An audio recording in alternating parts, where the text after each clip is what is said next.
केसर और सुरेश दोनों अभी अभी अपने नए घर में आए थे। वो इलाका उन दोनों के लिए बहुत ही अलग था। सुनो ना, यहाँ पर बहुत ही अकेला अकेला लगता है। हम लोग जहाँ पर पहले थे वहाँ पर परिवार के लोग भी पास में ही थे, लेकिन यहाँ पर बिल्कुल भी मन नहीं लग रहा। क्या करूं, मन तो मेरा भी नहीं लग रहा है, पर यहाँ से मेरा ऑफिस बहुत पास में है और जान पहचान की जहाँ बात है तो अगर तुम किसी से मिलोगी नहीं तो तुम्हें पता कैसे चलेगा? प्लीज मेरे लिए अपना मन लगाना शुरू करो ना। हमें यहाँ पर अभी काफी लंबे टाइम तक रहना है, प्लीज। हाँ, आप ठीक बोल रहे हो, मुझे अपना मन लगाना चाहिए। सोच रही हूँ पड़ोस की औरतों को चाय पर बुलाऊं। जैसा तुम्हारा मन तुम वैसा कर सकती हो। अगर तुम खुश हो जाओगी तो मैं खुद ही खुश हो जाऊंगा।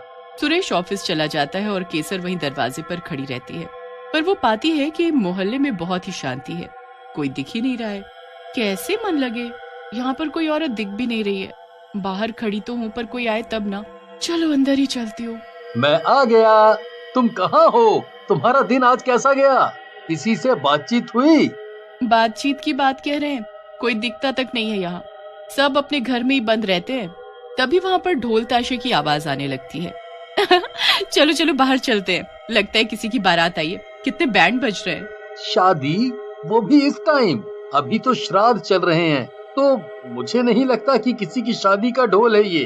केसर और सुरेश दोनों बाहर जाकर देखने लगते हैं, लेकिन उन्हें सिर्फ आवाजें सुनाई देती हैं, कोई दिखाई नहीं देता। और वो आवाज तेज होती जाती है, जिससे दोनों को बहुत तकलीफ होती है और उनके कान से खून भी आने लगता है। अरे ये क्या हो रहा है? ये इतनी तेज आवाज बैंड बाजे की आ रही है, पर कोई दिख नहीं रहा। मुझे बहुत तकलीफ हो रही है इस बैंड बाजे की आवाज से। तुम क्या बोल रहे हो? मुझे कुछ सुनाई नहीं दे रहा। मेरे कान से तो खून भी आने लग गया। मुझे बहुत तकलीफ हो रही है। और थोड़ी देर बजने के बाद वो आवाज एकदम से खत्म हो जाती है। ये क्या हुआ, पता ही नहीं चला। आप ठीक है ना? चलो अंदर जाते हैं। हाँ, मैं तो ठीक हूँ, पर सच में ये क्या था? मैं आज बाहर ही क्यों निकला? अब तो मेरा अंत है। तभी वो आदमी बिना गाने के नाचने लगता है और रोक ही नहीं पाता खुद को। उसके कानों से भी खून निकलने लगता है और वो 15 मिनट तक नाचता रह जाता है और फिर अचानक से बेहोश हो जाता है। जाकर उसकी मदद कीजिए, देखिए उसे पता नहीं क्या हुआ। मुझे लग रहा है कि उसने भी हमारी तरह ही बैंड बाजे की आवाज सुनी है। वो बड़बड़ा भी रहा था कि आज बाहर क्यों निकला, आज तो उसका अंत हो जाएगा। हाँ, जाता हूँ, उसको लेकर घर आता हूँ। तुम पानी लेकर तैयार रहो।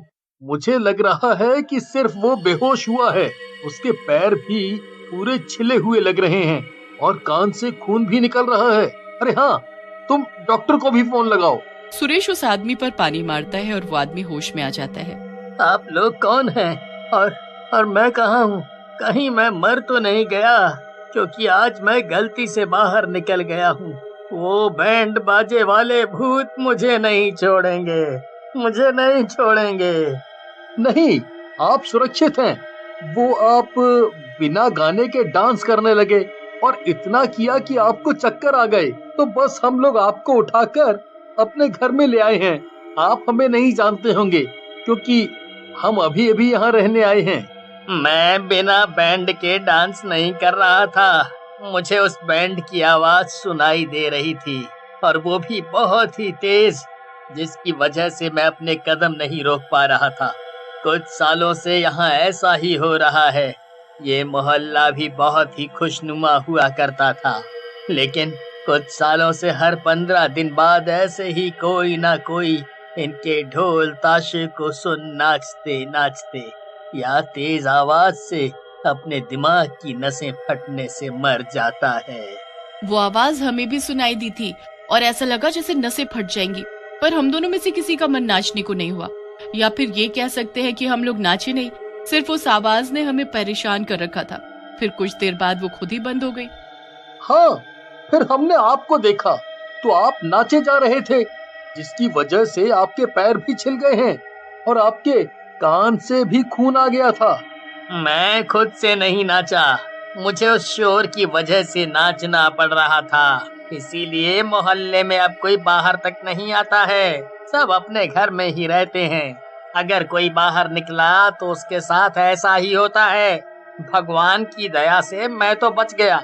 आप लोगों से भी प्रार्थना है, आज के बाद अगर बैंड बाजे की आवाज सुने तो कान बंद कर अपने घर में ही रहिएगा। सुबह होते ही वो आदमी अपने घर को चला जाता है। मेरा नाश्ता बना दो, मुझे ऑफिस जाना है, लेट हो जाएगा वरना। हाँ, नाश्ता तैयार है, आप आकर खा लीजिए। क्या हुआ, आप कल के बारे में सोच रहे हैं क्या? आप इतना मत सोचिए इसके बारे में। इतने सारे लोग भी तो इतने सालों से इसी जगह पर रह रहे हैं, हमें तो इतना ज्यादा रहना भी नहीं है। आपका ट्रांसफर हो जाएगा तो हम लोग यहाँ से चले ही जाएंगे। तब तक के लिए आप इसकी टेंशन मत लीजिए। जैसा उस आदमी ने कहा हम लोग वैसा ही करेंगे। अब ऐसा हर 15 दिन में होने लग गया था। केसर और सुरेश दोनों ही उस आदमी को बताए गए कार्य को ही करते थे। हाँ, फिर आज 15 दिन हो गए। वो फिर आएंगे अपने ढोल ताशे के साथ। पता नहीं दुनिया में कैसे कैसे भूत है। बताओ, बैंड बाजे वाला भूत कहीं सुना होगा?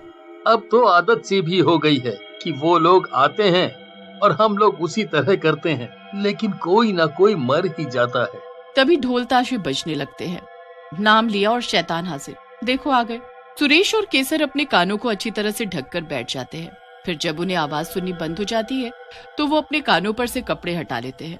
तभी अचानक उन्हें एक लड़की की आवाज सुनने को मिलती है। वो चिल्ला रही होती है, आप लोग जो कोई भी है ये बजाना बंद कर दीजिए। मैं बहुत थक गई हूँ और मुझे बहुत शोर भी महसूस हो रहा है, जिससे मेरे सिर में बहुत दर्द हो रहा है।